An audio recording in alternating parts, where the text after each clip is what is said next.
네, 여러분을 뵙게 돼서 반갑습니다.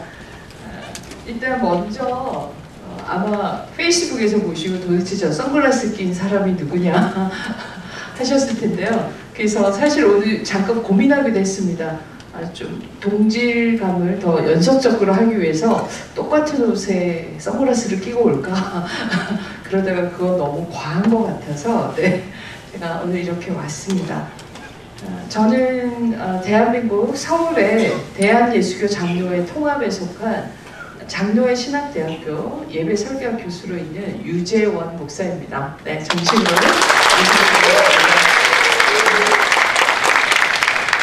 그리고 사실은 제가 학회나 다른 아주 개인적인 목적으로만 토론토에 왔기 때문에 사실은 그냥 캐나다의 토론토라고만 생각했지 토론토에 어떠한 역사적 의미가 있는지 좀 그런 것은 사실은 잘 몰랐었거든요. 그런데 이번엔 기회에 좀 많이 공부를 좀 하고 또 보니까 아메리카 대륙 북쪽에 위치한 세계적으로 살기 좋은 도시가 바로 토론토이고 그리고 또 이민자의 역사와 함께 성장해온 토론토이고 그리고 또 그곳에서 특별히 이 토론토 영락교회가 제가 알기로는 올해가 창립 47주년을 향해서 가고 있는 걸로 알고 있는데 맞습니까? 아, 네. 원래 다니시는 분들은 그런 거에 별 관심이 없으시더라고요. 네. 그래서 거기에서 우리 영락교회 또 특별히 이렇게 귀한 시간 내어서 교사 부흥회를 섬길 수 있도록 또 초청해 주시고 허락해 주신 하나님께 또 교회와 또 모든 분들에게 영광과 감사를 올려드리겠습니다. 오늘 우리에게 주신 하나님 말씀은 아마 먼저 나갔을지도 모르겠는데요. 시편 138편 구약성경에 나오는 1절부터 5절까지 말씀입니다. 구약성경 시편 138편 1절부터 5절까지 말씀입니다. 제가 하나님의 말씀을 받들어 읽겠습니다. 우리 주님의 말씀에 경청하십시오. 내가 전심으로 주께 감사하며 신들 앞에서 주께 찬송하리이다. 내가 주의 성전을 향하여 예배하며 주의 인자하심과 성실하심으로 말미암아 주의 이름에 감사하오리니 이는 주께서 주의 말씀을 주의 모든 이름보다 높게 하셨습니다. 내가 간구하는 날에 주께서 응답하시고 내 영혼에 힘을 주어 나를 강하게 하셨나이다. 여호와여, 세상의 모든 왕들이 주께 감사할 것은 그들이 주의 입의 말씀을 들음이오며 그들이 여호와의 도를 노래할 것은 여호와의 영광이 크심이니이다. 오늘 하나님께서 이 말씀을 통해서 여러분에게 은혜 주시기를 원합니다. 잠깐 말씀을 위한 기도를 다 함께 드리겠습니다. 하나님, 분주하고 바쁜 생업과 가정의 일을 또 잠시 뒤로 하고 이 시간에 모인 이 귀한 교사들을 기억하여 주시옵소서. 마치는 시간까지 진리의 성령님께서 함께하여 주시옵소서. 부족한 사람이 섰습니다. 제가 가진 또 우리가 가진 인간의 부족함이 오히려 하나님의 크신 은혜를 체험하는 귀한 시간 되도록 도와주시옵소서. 예수 그리스도 이름으로 간절히 기도드립니다. 네. 지금 다시 한 번 더요. 다행히 지금 말씀이 같이 떠져 있는데요. 한 번 더 여러분과 제가 한 절씩 번갈아 읽고 마지막 5절은 다 함께 읽도록 하겠습니다. 여러분께서 제가 부탁을 먼저 드린다면은 한 단어 한 단어를 천천히 그 뜻을 음미하면서 읽어주시기 바랍니다. 제가 먼저 읽겠습니다. 내가 전심으로 주께 감사하며 신들 앞에서 주께 찬송하리이다.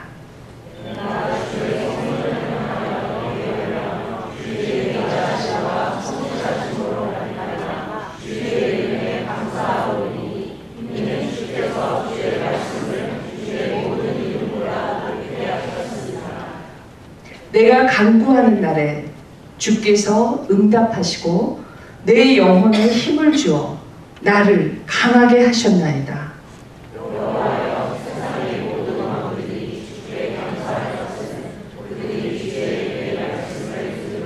다 함께 합니다.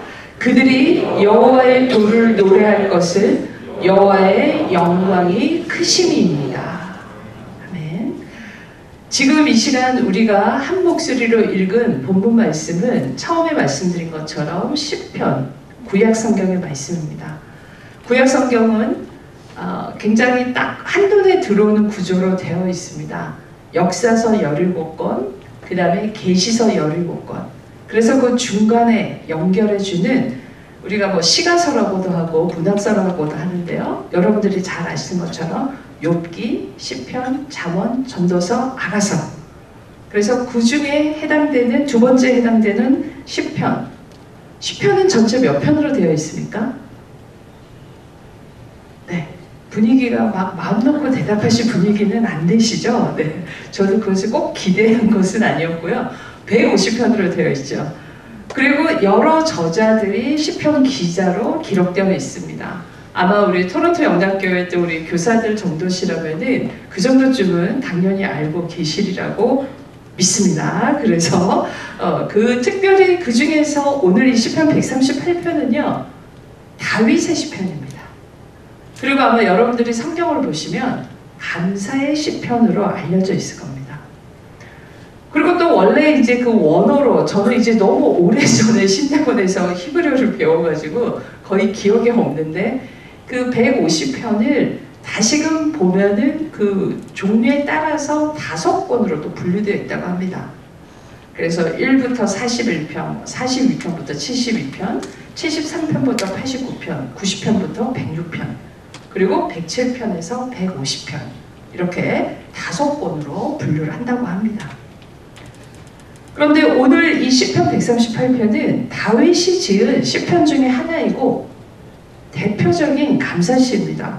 아마 그것은 제가 굳이 말씀드리지 않아도 여러분들께서 지금 읽으시면서 감사라는 말이 많이 반복되어서 나온 것만 보셔도 잘 알 수 있을 거라 생각합니다.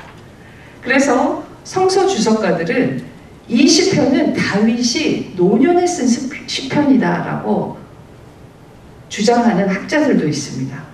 그래서 하나님의 은혜로 말미암아 주변 국가 대부분을 평정한 다음에 통일 이스라엘을 만들고 그 왕이 된 다음에 하나님께 감사드리는 노래라는 겁니다. 그리고 하나님께서 다윗과 맺은 그 언약을 본인이 상기하면서 감사드리고 그리고 나아가 그 깊은 신학적인 의미로는 자신의 후손에서 메시아가 나올 것까지도 생각하면서 하나님께 드리는 감사라고 합니다. 그런데 저는요, 그러한 단순한 너무나도 익히 알려져 있는 다윗의 감사가 아니라 저는 이번에 이 부흥회라는 이 막중한 이 말씀을 준비하면서 조금 다른 관점에서 이 시편을 한번 살펴보았습니다. 때로는 제가 막 소리내서 읽기도 하고 혼자서 다른 사람이 보면은 왜 저러지 할 정도로 그 다음에 짧은 영어지만 영어 번역본이나 다른 원어 성경이나 해설을 보는데 문득 딱 첫 번째 단어가 눈에 들어오는 겁니다. 1절이 뭐로 시작하죠? 여러분들은 2절에도 물론 나왔습니다. 내가로 시작하죠. 그렇죠? 내가. 그 다음에 2절도 뭐로 시작하죠? 내가. 그 다음에 3절도 내가. 그 다음에는 4절과 5절에는 내가는 안 나오고요. 그들이라는 3인칭이 같이 나오고 있습니다. 그래서 내친 김에 내가 혹은 그들, 관점에서는 우리라고도 할 수 있겠죠? 그래서 그러한 주어와 단어가 어떻게 연결되어 있는지를 한번 봤습니다. 네. 내가 감사하여. 네. 중간에 그런 수식어는 빼고요. 감사랑 연결이 됐습니다. 또 1절에서 내가 찬송하리이다. 찬송과 관련이 있습니다. 그리고 2절에서는 내가 예배하며 예배와 관련이 있습니다. 또 2절에서는 다시금 감사가 나옵니다. 그리고 3절에서는 간구하는 날에 간구가 나옵니다. 4절에는 이제 그들, 세상의 모든 왕들이 또 어떻게 한다고 합니까? 주께 감사를 한다고 나옵니다. 그러면서 그들이 또 어떻게 한다고요? 주의 입의 말씀을 듣는다라고 나옵니다. 그리고 5절에는 그들이 여호와의 도를 노래한다고 나옵니다. 여러분은 어떻습니까? 감사, 찬송, 예배, 또 감사, 간구, 감사, 들음, 경청, 이 노래라는 단어와 이것이 이 시편에서 다윗의 일생을 아우르면서 하나님한테 고백한 이 감사시에 이런 여러 가지 것들이 들어있는 겁니다. 왜 다윗은 그렇게 했을까요? 그리고 왜 세상의 모든 왕들이 그렇게 했을까요? 다윗은 또 여기에 언급된 세상의 모든 왕들은 단순한 이유 하나였습니다. 바로 하나님을 사랑하는 사람들이었기 때문입니다. 하나님의 사랑을 먼저 경험했을 뿐만 아니라 하나님의 사랑을 그들의 일생에 걸쳐서 체험하면서 고백하면서 간구하면서 예배드릴 때 그것을 경험했기 때문입니다. 다른 말로 하자면 하나님을 사랑한다면 이러한 감사와 찬송과 간구와 노래와 경청과 예배를 즐겨 드릴 수밖에 없다라는 것을 다윗은 이미 이 시편을 통하여서 현재의 우리에게 당당하게 선포하고 있는 것입니다. 그런데 이제 이 시점에서요, 여러분들도 그런 생각 들지 않습니까?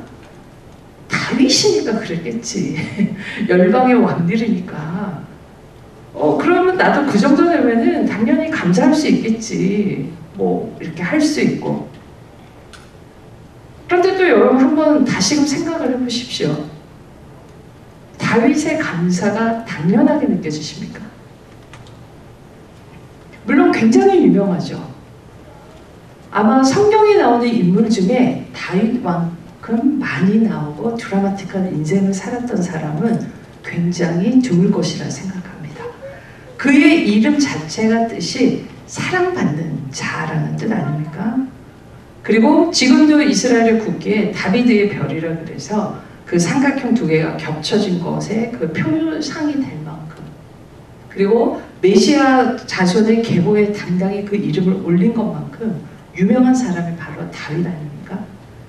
그런데 다시금요, 다윗의 일생을 우리가 생각을 해보면은 그는 일단 그런 장자의 축복이 보장되어 있는 이스라엘 국가에서 가장 막내로 태어났습니다. 그리고 지금으로도 좀 생각해 본다면요, 정규 학교를 보내거나 그런 것이 아니라 목동으로 광야에 나가서 양을 쳤습니다. 그런데도 그러한 시간들을 다윗은 하나님과 또 교제하는 귀한 시간을 했었죠. 그러다가 골리앗을 죽임으로 전쟁 스타로 부상을 하게 됩니다. 그래서 어떻게까지 됩니까? 왕의 사위가 됐죠. 그런데 인간적으로 봐서는 쉽게 말해서 대리 사위처럼 된 거잖아요. 처가살이를 하게 됐고, 게다가 장인이 너무 질투가 많아요. 약간의 병적으로 볼 정도로 질투하다가 쫓아내고 심지어 죽이려고 덤벼듭니다. 그래서 여기저기 떠돌아다니면서 망명생활을 하게 되죠. 너무 굶주렸다가 나중에는 살기 위해서 미치광이 흉내도 냈다가, 그러다가 마침내 복수의 기회가 있었지만 그때에도 하나님의 말씀을 기억하면서 옷자락을 베고 나옵니다. 그리고 그러면서도 마음의 원망 없이 요나단과는 굉장한 우정을 과시를 했습니다. 그래서 참된 피난처 대신 하나님만을 오히려 힘든 시절마다 기억하면서 성장해 나갔습니다. 그래서 마침내 유다 왕이 되었고 이스라엘 통일왕국을 이루었고 태평성들을 이루게 됩니다. 그런데 또 아이러니컬한 게 어떤 사실이 있었나요? 그의 인생이 가장 절정에 다다르고 태평성대가 됐을 때 그는 완전히 추락하는 큰 사건을 저지르게 됩니다. 여러분들이 잘 아시는 것처럼 밧세바 사건이죠. 그래서 오히려 그걸로 인하여서 교묘하게 작전을 짜서 우리아를 죽음으로 내몰고 그런 부적절한 관계를 통해서 자녀까지 얻고, 그러나 그 사건으로 인해서 살인과 간음과 그 자녀의 죽음과 그리고 나중에는 압살롬과 또 다른 많은 자녀들 사이에서 일어나는 그 여러 가지 비극적인 부분들을 여러분들은 이제 떠올리실 수 있을 겁니다.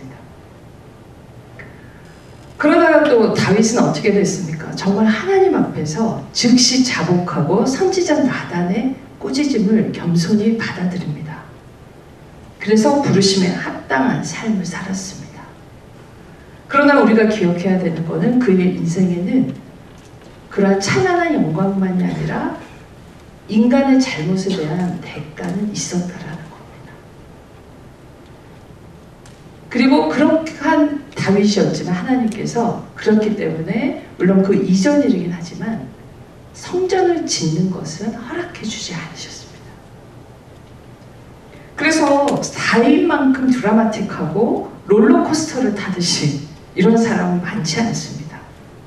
그런데 다윗은 이러한 전심으로 다하는 감사의 시편을 남김으로써 우리에게 많은 것을 가르쳐 주고 있는 것입니다.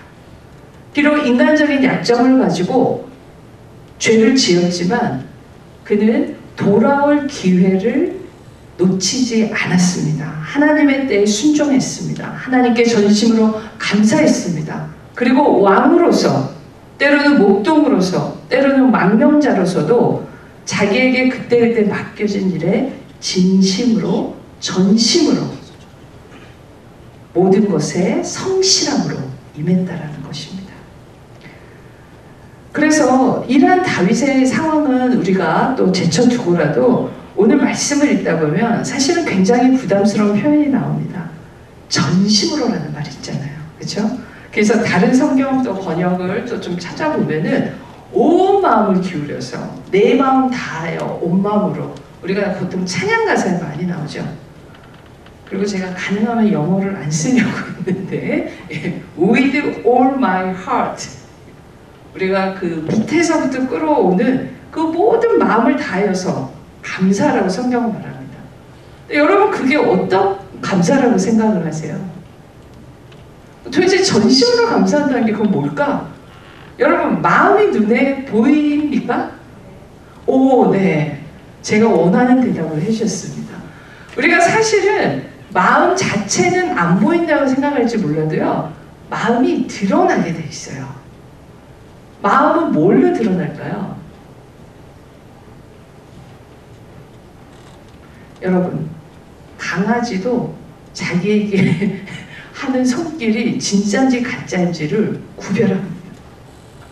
우리가 다 드러내지 않아서 그렇지 우리가 알게 모르게 우리의 말과 우리의 행동과 우리의 표정과 우리의 생각이 사실은 다 그 마음이 드러나는 거예요. 그래서 이 성경에서는 거짓된 감사 혹은 값싼 감사, 습관적인 감사가 아니라 전심을 다하는 감사를 하라고 우리에게 말을 하고 있는 겁니다. 아마 여러분들이 또 이곳에서 태어나신 분들도 있을 것이고 중간에 또 이곳으로 오신 분들도 있을 것이고 또 이 교회를 또 처음부터 같이 섬기면서 귀한 교사의 직분을 다하고 계신 분들, 그런 다양한 배경이 있을 거라 생각합니다. 그런데 여러분들이 이 교사의 직분에 대해서 사실은 어떻게 시작을 했는지, 또 어떻게 오늘 이 자리에 어떠한 압력과 그런 보이지 않는 그런 부담감을 가지고 왔는지 제가 일일이 다 알 수는 없지만 굉장히 각자의 이유를 가지고 이 자리에 앉아 계실 거예요. 그런데 여러분들은 어떤 부분에 있어서 나에게 있어서 전심은 무엇인가? 저는 적어도 그 한 가지는 여러분들이 오늘 스스로를 좀 돌아보면서 생각하셨으면 좋겠습니다. 어떤 분들은 그것이 학생들을 향해서 신방하고 또 때로는 그들을 위해서 정말 기도 제목을 받아가면서 기도하는 것이 그 학생을 향한 전심으로 나타날 수도 있고요. 아니면 맛있는 음식을, 간식을 생각하거나 아니면 그들의 혹시라도 믿지 않는 부모들이 있다면 그들에게 하거나 아니면은 아무리 보내도 연락은 없지만 끝까지 인내를 가지고 하는 것이 나의 전심인지, 여러분 각자 다양한 나만의 전심이 있을 겁니다. 그래서 마음을 다하는 그 감사가 무엇인지, 그리고 그것을 어떻게 더 표현해야 할 것인지를 여러분들이 잘 살펴보시기 바랍니다. 그리고 그렇게 살펴보기 이전에 저는 사실은 이 말씀을 드리고 싶어요. 저 또한 저도 그 신학을 하기 전에는 저도 이제 그 교사를 했었거든요. 한 8년 가까이 저는 유년부 교사를 과거했었는데요. 네. 그 교사로서 했을 때가 그래도 지금 제가 신학을 하고 이렇게 하다 보니까 뭐 현재 저 상황에 뭐 불평하는 건 절대 아닙니다만, 교사로 할 때가 가장 행복했던 것 같다, 이제 그 생각이 들 때가 있어요. 그래서 유년부 아이들이 정말 말을 안 들었거든요, 그 옛날에도. 그래서 이 유년부의 아이들을 데리고 또 부모님들에게 막 신방을 하면서 아이들을 막 앉혀가지고 했던, 그래도 그때가 어땠는가 생각이 들면은 참 행복했습니다. 근데 그때도 한 번씩 화가 났던 게 뭐냐면요, 그 당시의 일입니다.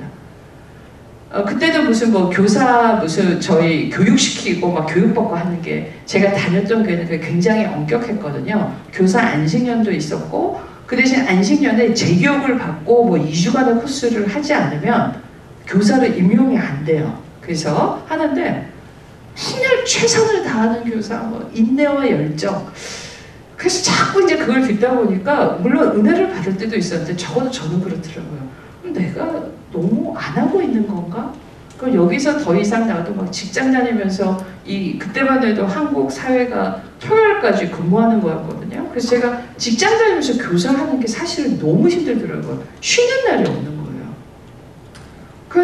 내 선에서는 최선을 다하고 있는데 왜 계속 더 최선을 다하라고 그러고 인내를 가지고 열정을 가지라고 할까?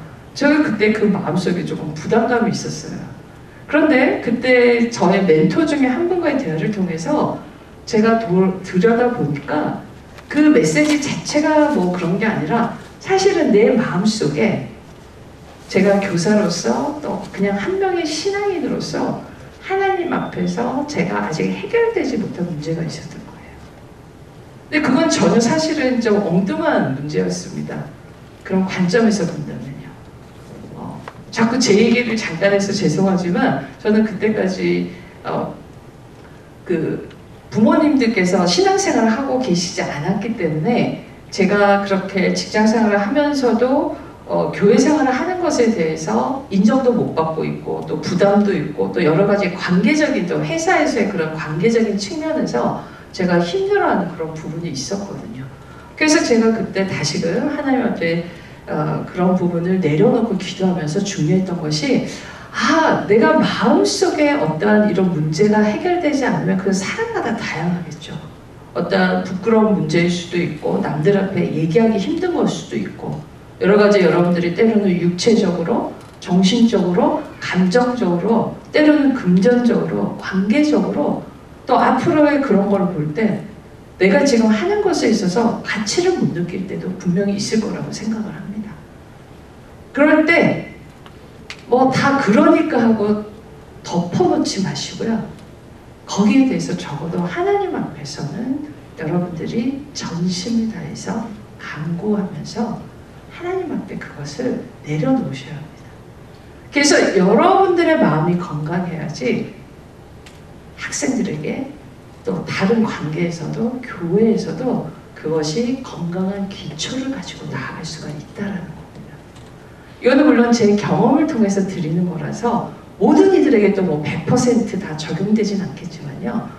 저는 이 자리에 오실 정도라면은 전 사실은 더 열정을 열심히 하라는 말씀은 저는 사실은 드리고 싶지 않아요. 네, 혹시 교회 학교 관계자분들이 계시면 아니 저 목사님이 이럴 수 있는데, 정말 저의 솔직한 말씀입니다. 항상 들어야 할 분들은 이 자리에 안 계시거든요, 그렇죠? 그래서 여러분들께서 대신 내 마음이 지금 시시때때로 어떤지, 여러분들의 마음, 여러분들의 마음은 곧 여러분들의 신앙하고도 관련이 돼 있잖아요. 조금 다른 말로 하자면 여러분들의 속사람의 건강 상태가 지금 어떤지를 보시라는 거예요. 요즘은 워낙 의학기술이 발달해서 정말 어떨 때는 굳이 내가 이것까지 알아야 될까 싶은 것까지 아주 세세하게 다 알게 되잖아요. 근데 때로는 제가 문득문득 그런 생각이 듭니다. 내가 혹시라도 하나님 앞에서 영적인 치매에 걸린 건 아닌가? 영적인 건망증? 치매? 이게 영적인 게 붙으면은 저도 자유롭지가 않더라고요. 어떠한 이런 것 때문에 내가 내 육신을 위해서는 하는데 내 마음은 지금 내 속사람은 강건한가? 그런 생각을 할 때가 있어요. 그래서 저는 여기에서 이 자리에 와 계신 여러분들이라면 다른 겉으로 드러나는 것보다 저는 먼저 여러분들의 현재 마음에 여러분 속사람의 그러한 부분을 먼저 살펴보시기를 저는 부탁드리고 싶습니다.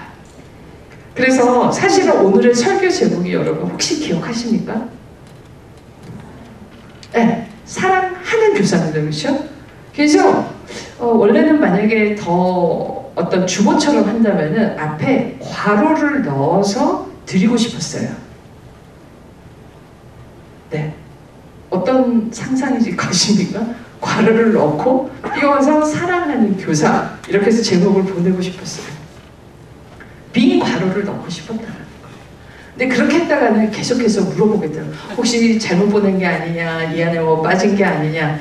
그래서 저는 그냥 다 생략하고 사랑하는 교사 이렇게 했습니다.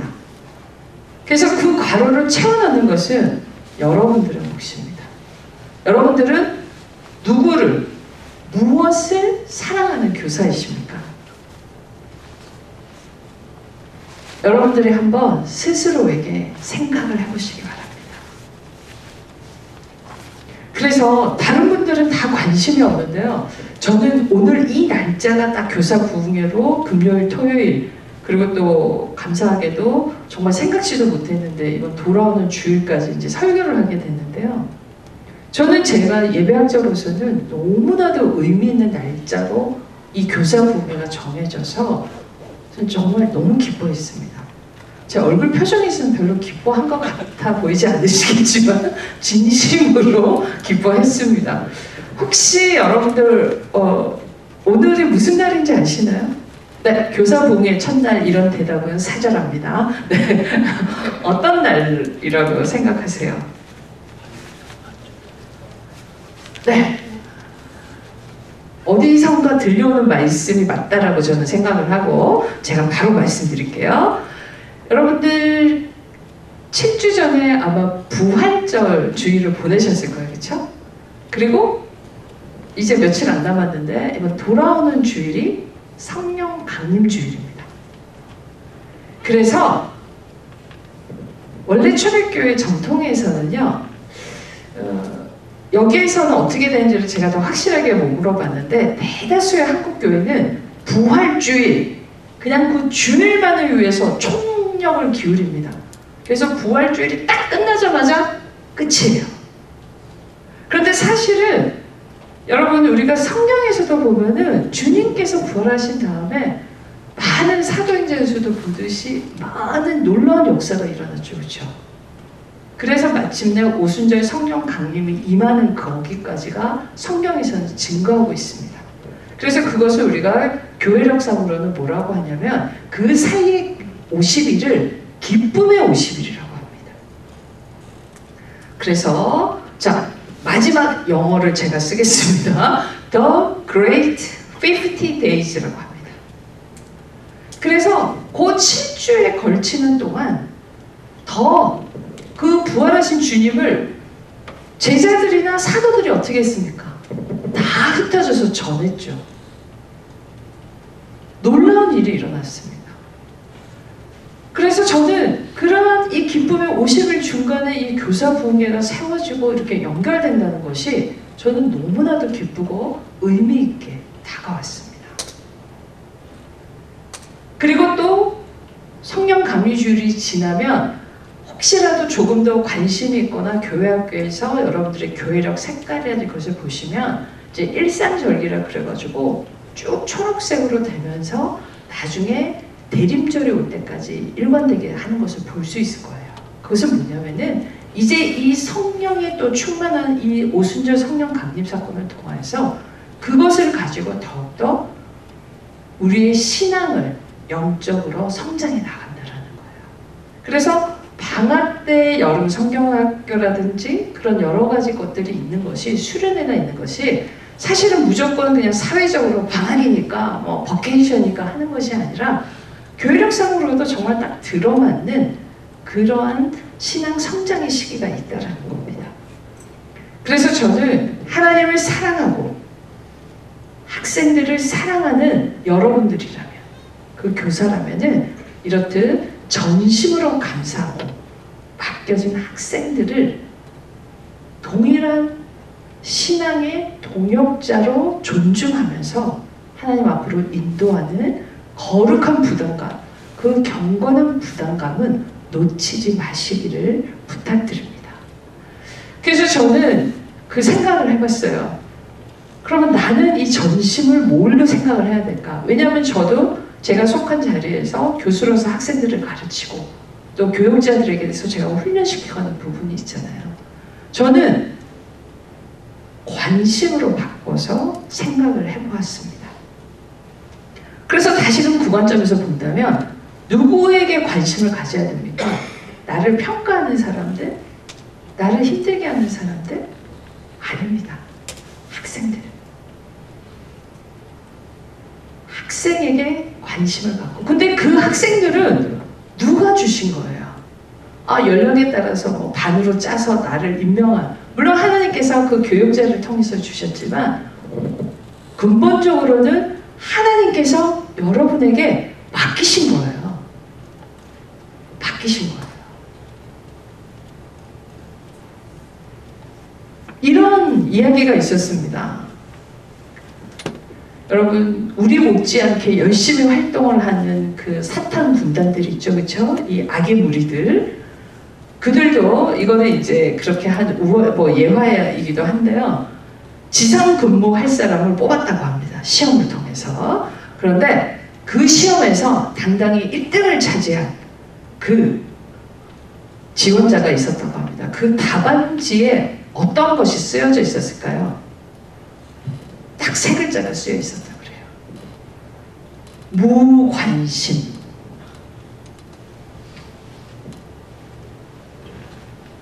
여러분, 내가 조금씩 권태로워지고 이렇게 된다면요, 그것이 이제 내가 좀 교사를 그만두고 쉬어야 할 때가 아니라 내 마음을 들여다봐야 할 때입니다. 혹시라도 내 마음에 틈이 있는 것은 아니지, 정말 바늘귀보다도 더 작은 그 틈이 겨자씨가 뿌려지느냐 그러한 불평의 씨가 뿌려지느냐에 따라서 그 결과는 엄청나게 달라지기 때문입니다. 그래서 내 기준, 내 방법이 아니라 하나님의 관점에서 하나님의 마음을 가지고 학생들을 향한 그 관심을 이루어 가시기 바랍니다. 세상에는 많은 등급이 있습니다. 다행히 제가 알기로는 뭐 캐나다는 뭐 어떠한 공부에 있어서 뭐 SAT나 뭐 ACT가 없다, 뭐 저는 그렇게 들었지만 한 번씩 그런 생각을 해봐요. 제가 학생들에게 그 학점을 매길 때마다 정말 항상 하는 생각입니다. 만약에 하나님께서 현재의 나를 매긴다면 어떤 학점을 주실까? 내가 학생들에게는 어떤 근거는 있지만 정말 내가 하나님 마음에 합당한 그러한 걸로 내가 살아가고 있는가 문득문득 돌아볼 때가 있거든요. 여러분들은 학생을, 맡겨진 양들을, 또 여러분들에게 맡겨진 어떤 그런 부서에서도 그렇고 교회에서 직분이 있을 거 아닙니까? 어떤 혹시라도 나만의 등급으로 이렇게 경중을 따지거나 혹시라도 그러실 리 없겠지만 그걸로 혹시라도 또 다른 이들을 평가하거나 그런 건 아닐까요? 과제를 끝까지 안 내서 골치를 썩이던 학생이 있었습니다. 제가 나중에 너무너무 화가 났어요. 정말로. 이렇게, 왜냐하면 저희는 필수 과목이나 이런 게 같이 연계되어 있어서 뭐 어떤 애들아 그냥 F 주면 되지 뭐 하지만 그 F를 주고 나면은 쉽게 말해서 그 학생이 꼬이는 거예요. 졸업도 늦어지고 목사고시도 못 보게 되고 여러 가지로 되는 거예요. 그런데 제가 마음을 다시 가다듬고 전화를 했습니다. 연락이 안 돼요. 그래서 정말 옛날 방법이긴 한데 학교에서 제가 주소를 받아가지고 찾아가서 기다렸어요. 그런데 그 학생을 만나면서 제가 정말 하나님 앞에 회개를 했던 게 이건 예상하지 못했는데 그때를 생각하니까 너무나도 힘든 상황이 있었던 거예요. 근데 그게 핑계가 될까봐 말을 하지 못했다는 거죠. 그래서 제가 너무 부끄러웠습니다. 부끄러웠고 그리고 그 학생을 어떻게 이제 다른 대체 방안으로 해주고 할 것인가를 하면서 하나님 앞에서 정말 제가 회개하면서 울었던 그런 기억이 있습니다. 그러면서 때로는 여러분들이 꼭 학생만이 아니라 여러분들의 관계에 있어서도요, 정말 말할 수 없는 이유를 갖고 있는 사람이 있을 수도 있습니다. 물론 아닌 경우도 많죠. 저희도 우스갯소리로 그렇게 합니다. 항상 뒤통수 치는 것, 또 내 마음을 아프게 하는 것, 내 발등을 찍는 것, 다 가까이 있는 사람들이에요. 때로는 가족들이 그럴 수도 있습니다. 근데 그럼에도 불구하고 우리가 거기에 지지 않고 나아가야 하는 것은 우리를 그래도 이렇게 섬길 수 있는 교회를 주시고 섬길 수 있는 직분을 주신 하나님이 계시기 때문입니다. 그래서 여러분들은 나는 다른 건 몰라도 하나님을 사랑하는 교사, 내 학생을 사랑하는 교사라고 여러분들은 자신 있게 말씀하실 수가 있는 겁니다.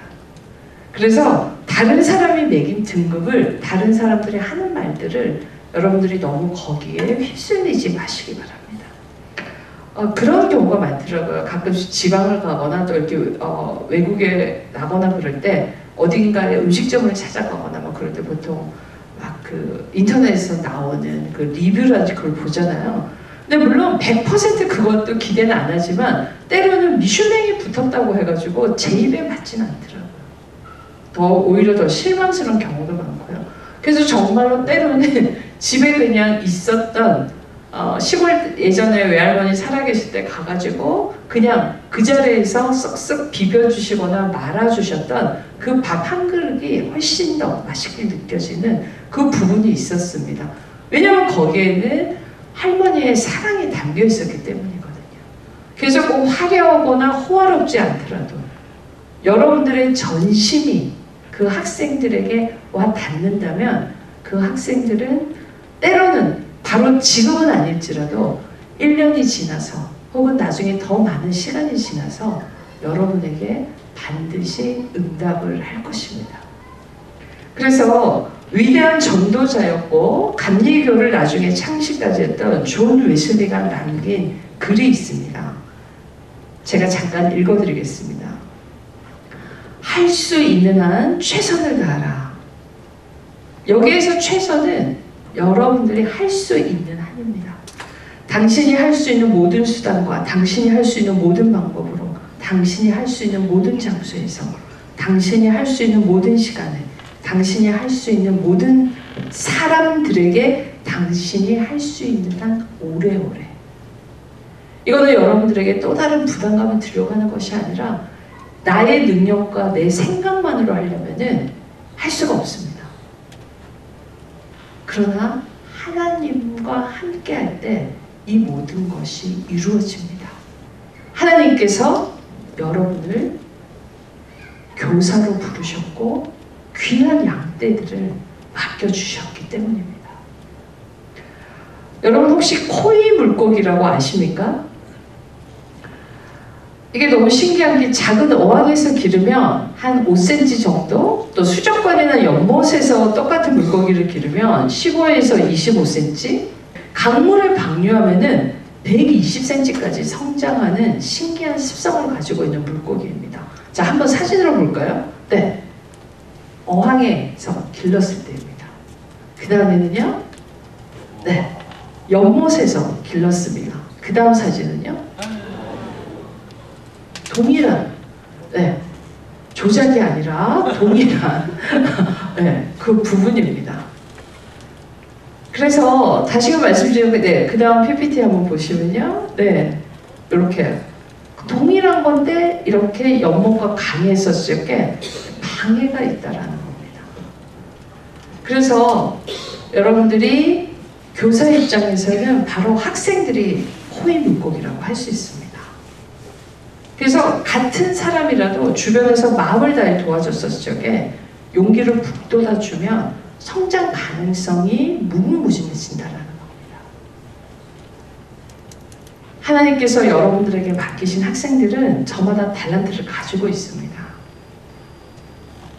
그리고 하나님의 형상대로 지음을 받았습니다. 그리고 하나님께서는 세상의 기준이 아니라 우리에게 예수 그리스도라는 믿음의 확실한 유전자를 우리 모두에게 아무런 대가 없이 심어주셨다는 것을 여러분들 기억하시기 바랍니다. 전심으로 감사합시다. 하나님을 제한하지 맙시다. 우리 주님께서는 지금 이 순간에도 여러분들의 빈 과로가 계속해서 넘쳐나는 하나님을 사랑하고 학생들을 사랑하는 교사가 되기를 간절히 바라고 계십니다. 네, 마지막 질문을 한번 좀 띄워주시기 바랍니다. 네. 여기서 어디에는 지금 어항인지, 연못인지, 강물인지 한번 생각해 보십시오. 그리고 지금 하나님께서 부르신 귀한 교사들, 여러분들은 지금 어디에 있습니까? 그것을 한번 생각하고 오늘 주신 말씀을 기억하면서요. 지금 여러분들 그냥 앉은 자리에서 혹시 같은 부서가 있다면 잠깐 같이 서로 돌아보면서 여러분 짧게 그러나 간절한 마음으로 우리가 하나님을 전심으로 사랑하는, 그래서 전심으로 감사하는 교사가 되겠다고 서로를 위한 기도 시간을 같이 갖도록 하겠습니다. 한 1분 정도 우리가 함께 기도하겠습니다. 네, 그게 불편하신 분들은 개인적으로 하셔도 좋습니다. 그런데 가능하면은 같은 부서이신 분들은 조금씩 몸을 돌려서라도 같이 기도하시기 바랍니다. 네, 기도하겠습니다. 좋으신 하나님 아버지 감사드립니다. 하나님 아버지께서 지금 이 시간에 우리들을 불러주시고 우리에게 또 하나님의 그런 말씀을 통하여서 다윗의 생애를 통하여서 불러주신 것을 감사드립니다. 하나님, 우리의 마음이 움츠러들어 있는지, 우리의 마음이 어디를 향하고 있는지 하나님 돌아보기를 원합니다. 하나님 아버지께서 기억하여 주시고 은혜 더하여 주시옵소서. 지금 이 시간에 또 갑작스러운 기도를 함께하고 있습니다. 이러한 자리에서도 주님께서 함께하여 주시고 성령님을 통하여서 우리의 마음이 주님 그러한 작은 어항에 갇혀있는 것이 아니라 그 어항을 뚫고 주님 연못으로 나중에는 강물로 나아가서 하나님의 원대하고 위대하고 이 온 세계 우주에 넘쳐나는 하나님을 다시금 깨달으며 그 하나님의 형상대로 지음받은 우리의 존재 가치를 귀하게 깨달으며 전심으로 감사하며 나가는 우리 귀한 교사들 될 수 있도록 도와주시옵소서. 감사드렸고 예수 그리스도 이름으로 기도드립니다. 여호와는 내게 복을 주시고 너를 지키시기를 원하며 여호와는 그의 얼굴을 내게 비추사 은혜 베푸시기를 원하며 여호와는 그 얼굴을 내게로 향하여 드사 평강 주시기를 원하노라.